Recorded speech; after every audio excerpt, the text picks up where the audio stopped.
वक्फ इस्लाम में एक important concept है। ये बेसिकली प्रॉपर्टी डोनेट करना है चैरिटेबल पर्पसेस के लिए। ये भगवान की सेवा करने का एक तरीका माना जाता है।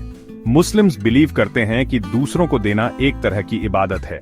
वक्फ में कई तरह की प्रॉपर्टी हो सकती है, जैसे पैसे, जमीन या बिल्डिंग्स। इस प्रॉपर्टी का यूज फिर कम्युनिटी के बेनिफिट के लिए किया जाता है। स्कूल्स, हॉस्पिटल्स और मॉस्क्स अक्सर वक्फ से फंड होते हैं।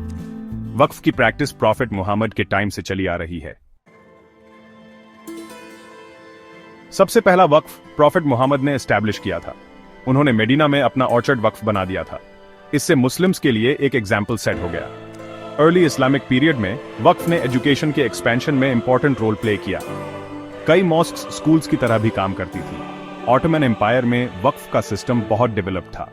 हॉस्पिटल्स, लाइब्रेरीज और पब्लिक किचन्स वक्फ से फंड होते थे। मुगल इंडिया में वक्फ ने मॉस्क्स, गार्डन्स और कैरावानसेरायज के कंस्ट्रक्शन में सपोर्ट किया।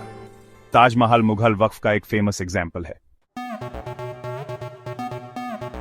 वक्फ डिफरेंट टाइप्स के होते हैं। पब्लिक वक्फ पूरी कम्युनिटी को बेनिफिट करता है। फैमिली वक्फ डोनर के फैमिली मेंबर्स को सपोर्ट करता है। टेम्पररी वक्फ एक स्पेसिफिक पीरियड के लिए होता है। परमानेंट वक्फ हमेशा के लिए होता है। इस्लामिक लॉ में वक्फ मैनेज करने के लिए डिटेल्ड फ्रेमवर्क है। वक्फ को एक ट्रस्टी देखता है, जिसे म्यूटावाली कहते हैं। ट्रस्टी प्रॉपर्टी मैनेज करता है और प्रोसीड्स डिस्ट्रीब्यूट करता है। कई मुस्लिम मेजॉरिटी कंट्रीज में गवर्नमेंट्स ने वक्फ रेगुलेट करने के लिए मिनिस्ट्रीज एस्टैब्लिश किए हैं।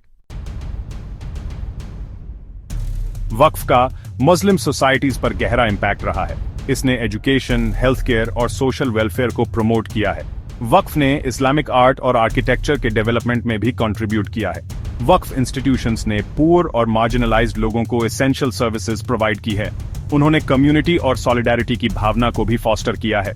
आज वक्फ मुस्लिम वर्ल्ड में एक इंपॉर्टेंट इंस्टीट्यूशन बना हुआ है।